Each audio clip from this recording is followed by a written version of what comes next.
presenta Decreto Natural, la más amplia variedad de alimentos naturales e integrales en sus dos casas, Fernández Crespo y Uruguay, y 18 de Julio y Vázquez.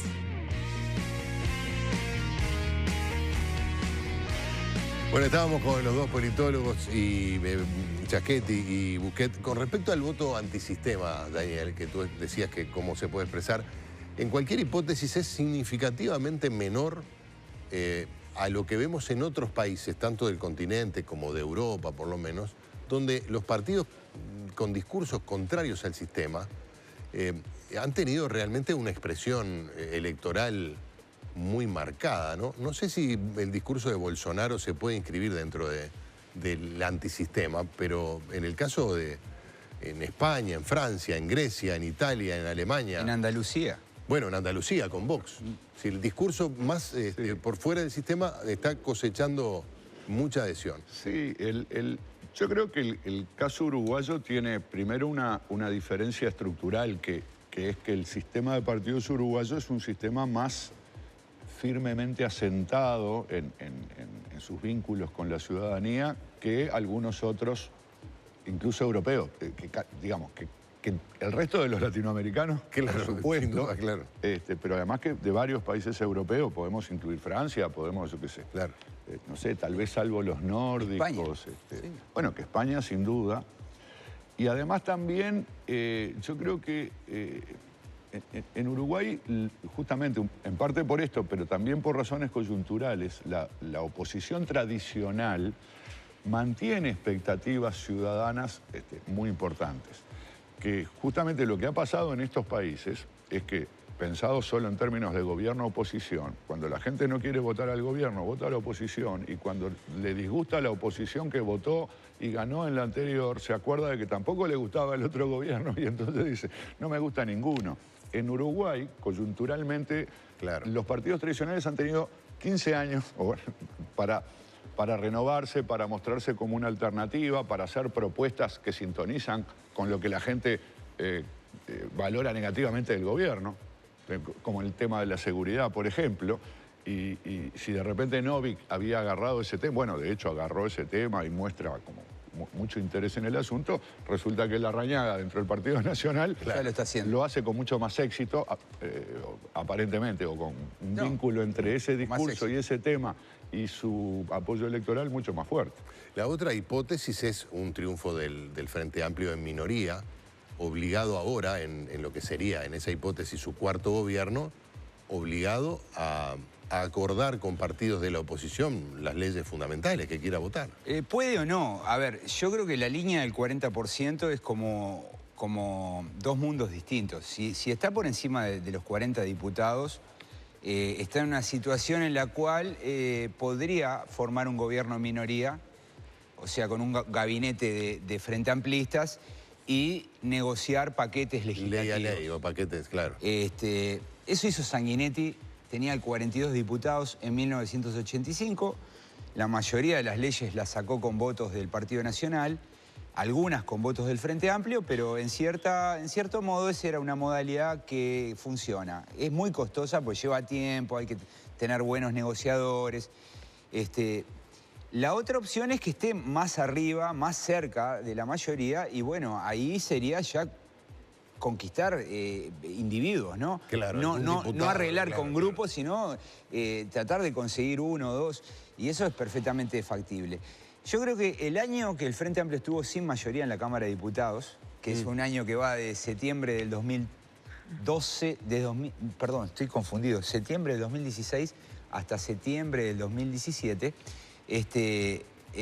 la efectividad de la producción legislativa se estancó. Se bajó, claro. Se estancó, sí. Y ahí lo que ves es que salieron algunas leyes importantes, como la rendición de cuentas, pero a un costo muy alto. O sea, primero, tuvieron que aparecer los negociadores. Ahí se destacaba, yo qué sé, el Pacha Sánchez en la Cámara de Diputados, el diputado del Nuevo Espacio, Pozzi, Carlos Varela, aparecen los negociadores. El Frente Amplio tiene negociadores, o sea, son políticos con mucha experiencia.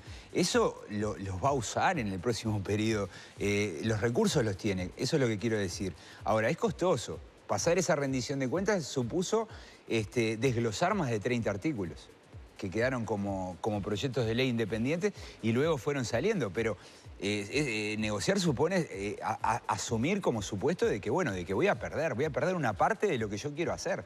Y creo que el Frente Amplio esos recursos los tiene. Entonces no sería tampoco descabellado creer que, bueno, que un escenario gobernando el Frente Amplio y sin mayorías va a ser malo para el país. No, va a ser distinto. Un detalle sobre la barrera del 40%, que además creo que como cifra no es inalcanzable para el Frente Amplio, ni mucho menos. Podría ser alcanzable. Es la regla del veto. Claro. Cuando el presidente tiene el 40 plus de las cámaras, puede vetar leyes e impedir que el Parlamento le levante esos vetos. Entonces allí se forma como un empate entre Ejecutivo y Legislativo. La oposición podría tener mayoría y votar leyes que el presidente vetaría y no se podría levantar el veto. Exactamente. Entonces se genera una situación de empate donde si justamente aparecen buenos negociadores, si hay buena disposición para negociar, la situación es ideal porque es muy balanceada, ¿verdad? Entonces, claro, el Frente está acostumbrado a gobernar con su mayoría. No es que sea un partido que no negocie. En Uruguay eso no existe prácticamente. Pero, obviamente, habría un cambio muy grande. Hay muchos episodios de mayoritarismo en los últimos 8 años. Eso se va a terminar. Sí, claro. Lo tiene que olvidar. Eso no es propio, además, de la política uruguaya. Eso apareció con el Frente Amplio. O sea, quien estudia la política uruguaya se da cuenta que cuando no fue bien es porque había acuerdos, había negociaciones, había pactos. O sea, el gobierno y la oposición se entendían. Esto de tener una mayoría e imponer, bueno, es algo impropio del estilo de la política uruguaya. Bien. El Frente Amplio tuvo 15 años esa mayoría y en algunos momentos se pasó de rosca y jugó con eso. Y yo creo que eso ya no va a volver. No va a volver. Quiero consultarle sobre la estrategia de lo que se denomina la grieta. El semanario Caras y Caretas hoy invita a leer un estudio de una empresa argentina que habla sobre inteligencia artificial y Big Data, pero al margen de eso pone el tema de la bendita grieta sobre la mesa, y lo de bendita lo digo desde un lugar muy suspicaz. La estrategia de crear una grieta y un enemigo contra el cual votar. Funcionó en Brasil, dice Caras y Caretas, funcionó en Argentina, sin que importen programas o propuestas, y parece estar creándose en el Uruguay. ¿Qué dicen los politólogos? Yo tengo serias dudas con ese tipo de interpretaciones. Los argentinos son muy creativos para ponerle nombres a las cosas y muy superficiales para definirlas sustantivamente. Pero una campaña política que diga que se vayan todos, pero bueno, o que se vayan, o que se van, se van. Pero la grieta no es la grieta no es eso. La grieta a la que se alude en la política argentina, surgida en el kirchnerismo, fue un nivel de intolerancia discursiva, por lo menos discursiva, entre la mayoría de las personas con posiciones políticas, que dejaron de dialogar, que cortaron el diálogo, que se trataron como enemigos irreconciliables. Y que permea la sociedad, ¿no? No, bueno, que genera problemas hasta en los grupos de amigos, la familia. ¿Y el episodio de Navidad con el ministro Astori no va en esa línea?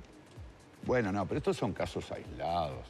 Yo creo que el único que ha alimentado, pero muy tibiamente, no diría en términos argentinos, algo así como un enfrentamiento personalizado, porque fíjense que acá la personalización es importante, ¿no? Ajá. Era Cristina.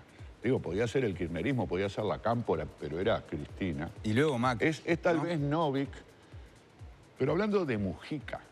No sé si últimamente lo ha traído, pero bueno, durante mucho tiempo personalizaba su enfrentamiento con Mujica. Y con Lucía Topolansky. Bueno, también, Topolansky, pero no con Vázquez, no con Daniel Martínez. Que en todo caso, Vázquez es el presidente, Daniel Martínez es, bueno, un muy probable candidato del Frente Amplio. Y yo no veo que en otros ámbitos, en Uruguay, ni desde el gobierno, ni desde la oposición, se personalice la confrontación. Se personalice, pero además se radicalice al punto de yo con vos no hablo porque vos sos... Por eso le preguntaba. Yo creo que sí, que en el caso Sendik hubo una cierta personalización que complicó mucho las relaciones en el Senado, ¿no? Sentí que era el presidente, ¿no? Había organismos que no se reunían porque las cosas que que algunos líderes decían en los medios eran muy duras, ¿no? Y estaba muy personalizado. Pero yo no creo en esta interpretación de la grieta. Yo creo más, ¿sabes qué? En la polarización de la competencia. Bien. Cuando hablo de polarización me estoy refiriendo al tipo de argumentos que no dialogan con el otro, ¿no? Sino que son argumentos muy extremistas, que ponen las cosas en blanco y negro. Yo creo que eso vamos a ver el año que viene. La diferencia de lo que llaman la grieta en Argentina, recordemos que la presidenta no fue capaz de entregarle el bastón de mando a su sucesor. Un hecho que en el Uruguay es impensable. Mientras acá cualquier presidente de los que ha habido, incluyendo a Vázquez, se saca fotos con sus antecesores en cualquier evento sin ningún problema. Y yo voy a dar un ejemplo. El otro día cuando... sobre el ejemplo del ministro de Economía. Pero eso es una persona en un garaje. Acá nunca pasó que a una persona que estuviera, perdóneme la terminología, se la bardeara. Perdóname, a Jorge Valle. Escupieron a Jorge Valle en la calle. ¿Con la familia y los hijitos? Bueno, no sé con quién estaba Valle, pero en realidad, digo, esos episodios. Una vez le pegaron a Juan Raúl en la Ciudad Vieja, Juan Raúl todavía era del Partido Nacional y le pegaron. O sea, pasan cosas. Son hechos. No podemos transformar en sistémico un episodio. Yo lo que le pregunto es si no es una señal de cierre de este año. No creo. La jornada en la Cámara en la cual fracasó el proyecto la discusión del proyecto de financiamiento terminó con una estridencia espantosa, ¿no? A los gritos entre Gandini, Sánchez, Cayani. Al otro día prendo la radio, están entrevistando a Sánchez. Sánchez dice, no, yo me equivoqué porque en realidad... Pero Gandini también se equivocó porque él tendría que haber... O sea, recuperan el tono enseguida. Y eso es lo que hay que mirar, ¿no? O sea, no quedarse con los fuegos artificiales y ver si esto es una cosa permanente. Y yo creo que no es una cosa permanente. No se olviden que ustedes son politólogos. Es que estamos viendo eso. Trabajando en los medios. No sé si tiene la misma repercusión un hecho que el otro. Pero sin duda que no. Los medios en Uruguay, igual que la clase política, tienen un mensaje muy unánime y muy consensual, a pesar de las diferencias de opiniones, porque hay periodistas muy especialistas. En el caso de los actores, un rechazo pero es un rechazo generalizado, nadie le da para adelante a semejante. Sí, dale, vamos a insultarlo, hay que insultar a todo el mundo. No, al contrario, esas personas quedan aisladas, digamos, en el ambiente intelectual. Sí, relativamente, porque ahora en las redes sociales está apareciendo un nuevo tipo humano, o quizás no era nuevo. Pero a ver, eso tiene que ver con los estudios de Big Data. Los estudios de Big Data muestran que las redes sociales, generan, el algoritmo genera un escenario donde vos te sentís cómodo y estás todo el tiempo dialogando con los que piensan como vos. Entonces, lo que hay en las redes son mundos paralelos. El mundo de Gerardo Sotelo es distinto al mundo de Pepito, y Pepito y Gerardo Sotelo no se van a encontrar en las redes porque tienen distintas... dan distintos likes, ponen distintos corazones. Entonces, eso funciona así. Las redes a ver, es más probable en la calle cruzarse con alguien que opina distinto y ponerse a discutir que en las redes sociales. Entonces, la vida real es más rica y es mejor que las redes sociales. En todo caso, en este país, y debe ser en muchas partes, es muchísimo más grave cómo se tratan entre sí los hinchas de algunos... un par de cuadros de fútbol. Bueno, no necesariamente un par, pero por ser mayoría un par de cuadros de fútbol, y cómo en todo caso se alientan actitudes violentas y agresivas que en la política. Totalmente. Por favor, la política es un jardín de infantes. Me gusta escucharlos y pensar como ustedes. Te referías a Defensoría Nacional, ¿no? Gracias, Buquet. Gracias. Menos mal que no hablaron de raza. Gracias, Buquet. Gracias, Chaquetti. Gracias, Buquet. Sotelo, usted y yo nos despedimos de manera Vamos a estar al aire real todos estos días, pero... Exactamente, pero será de manera virtual. Casi un juego de algoritmos. Exacto. Bueno, que empiecen muy bien el año. Y nos vemos en el Jawel. Nos vemos en el Jawel. Hasta la vuelta.